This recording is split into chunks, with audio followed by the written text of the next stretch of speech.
Dear viewers, welcome to AtalkwithBecky Podcast, and I'm your host. You know the drill, Becky Williams. And today on our podcast, we'll be talking about STI and STD.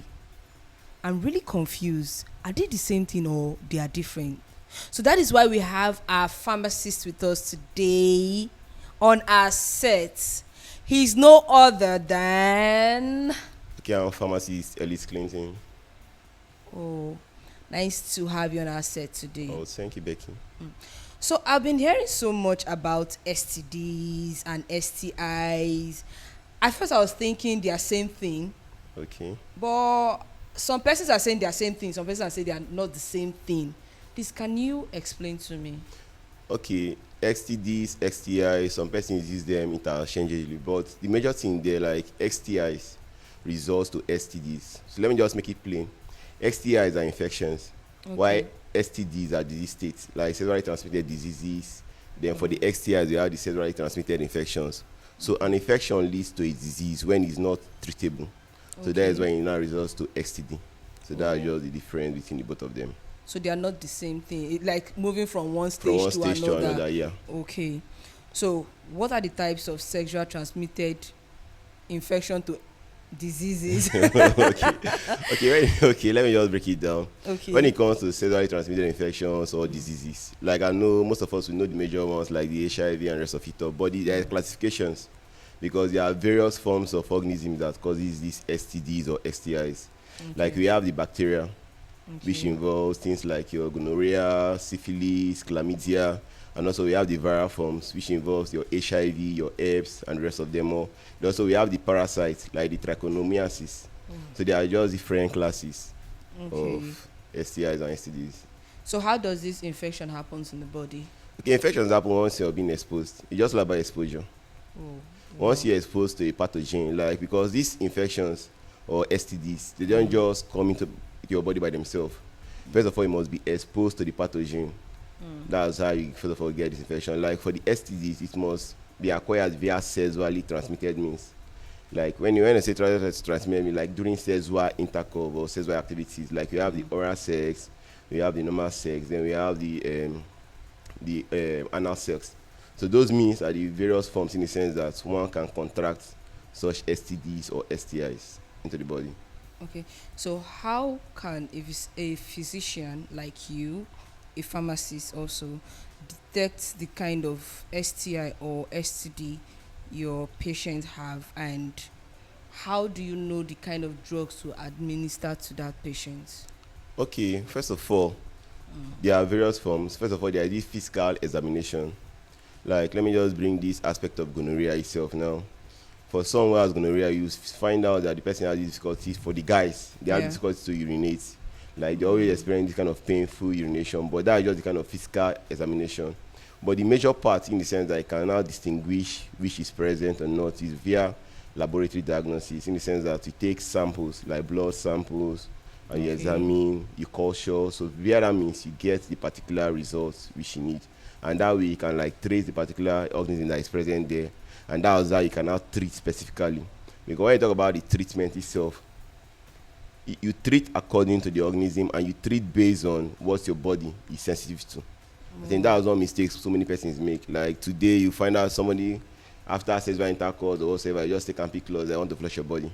It's not done that way. Work like that. Because you may be resistant to that particular antibiotics you're taking. And what if you're taking ampiclos and what you acquired from the other person was a viral infection? It doesn't work. So that's why you need to like do a laboratory diagnostics. Then based on the sensitivity results, you treat as such. Oh, wow. Okay. So which or what infection is often gotten like regularly, easily gotten from sexual transmission? Means. Okay, like when it comes to infections, it's based on the geometry. Okay. Like based on records. Let me just give reference like United States. What they have more is this human papilloma virus. That is the warts and its forms. But here in Nigeria, there are traces, like there are reports, research that shows that we have more of gonorrhea, But based on global standard like WHO guidelines, the prevailing ones are just those 8 major ones. Like for the 4, we have the gonorrhea, the syphilis, the candida, gonorrhea, the syphilis, the chlamydia, and the trichomoniasis. Then when it comes to the virus, we now have the hepatitis, the herpes, the HPV. So they are the major ones that are more persistent. So no particular one has been recorded based on research here in Nigeria. Okay. So which STI is a silent disease or a silent killer? Okay. So many STIs are silent killers, but the one that is being recorded as a silent disease is the chlamydia because it doesn't present symptoms all the time. Like no symptoms at all? Unless in severe cases, like when you contract a chlamydia infection, the symptoms only persist when it has evolved to a disease, like things like this pelvic inflammatory disease, in the sense that like for women they start having these abdominal pains, urinary frequency, and the rest of it all. So that's when it has presented these symptoms. But naturally, like you may not even know that you have chlamydia. You may just be walking around without you knowing. Okay. So what STD or STI is treatable but not curable? Okay. So amongst the STDs and the STIs, the viral ones, majority of them are not treatable, are not curable. You can only treat them to prevent their resurfacing. Like for instance, let me just use herpes for instance. Like your herpes, your HIV, and the rest of them, you don't cure them. Hepatitis, they are non-curable, but they are treatable. When you treat, they go back. You won't notice them. And they only resurface only when your immunity is down. Okay. Your immunity is down. Like for instance, you may have herpes simplex virus, HSV1. Like most persons you see that says they have cold blisters. The general what they call it is fever blisters. Okay. That they said because I have those ones they have on the list. Yes. Okay. And they will claim that it's malaria, but that's not malaria. Oh, really? That is not because of malaria, because you've acquired that herpes simplex virus 1. We have the 2. The 2 is the one that affects the genital. So for such now, it's not curable, but it's treatable. So once you have it, it resurfaces like when you see that cold sore there. But when you start improving your immunity and you apply a cream like the antiviral cream and you treat it, it goes. But once your immunity drops based on stress or lifestyle or any other factor, it resurfaces again. So it's not curable like the HIV, hepatitis, the herpes simplex virus, the human papilloma virus. They are not curable, but they can be treated. Okay. So how long does STD last on the skin? How long do they live on the skin? Okay, now it depends now. Based on geometry, like some of them, if the environment is cool, they can survive like for a few seconds.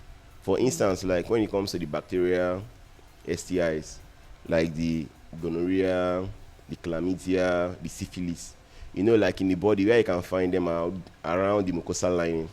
So if that particular environment that they need is not provided on the skin, they will just die off. It's just like, for instance, like HIV.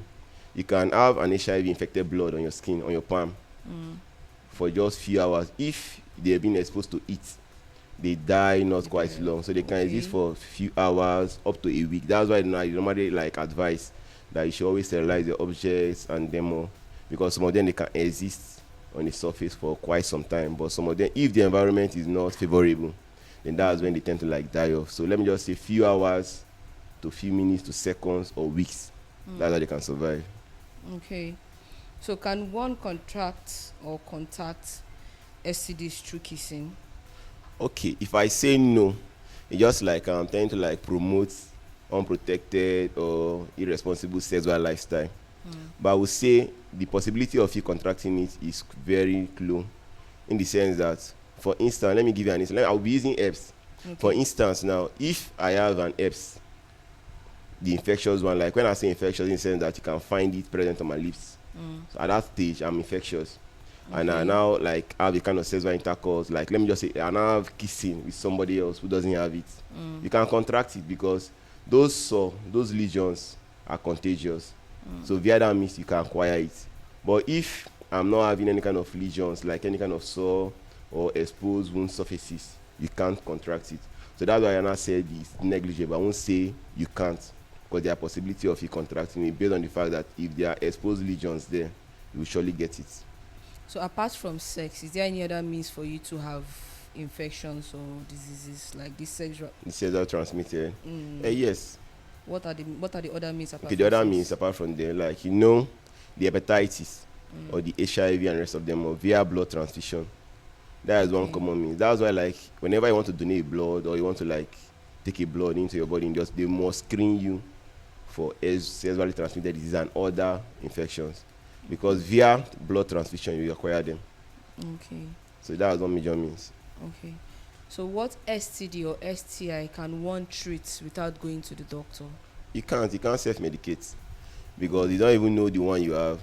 Okay. Like as I said earlier, we have various categories: the viral, we have the bacteria, and we have the parasite. Like some persons, they have this pubic lice. It's also an STI. Wow. Pubic lice, yes, it's also an STI. Wow. Because you contract it via sexual intercourse. That's where it falls under the parasitic aspect of it. Okay. So you can't self-medicate, because you don't even know the one you have and the one you don't have. Yeah. So that's why they always say you must always refer to your health practitioner. Okay. Can these STIs and STDs survive in water? Like for a situation where someone that has STI or have STD goes to swim in the pool, and then there are other persons in that same pool swimming, can the other person contract it because someone that is infected is in that water? Okay, no, you can't.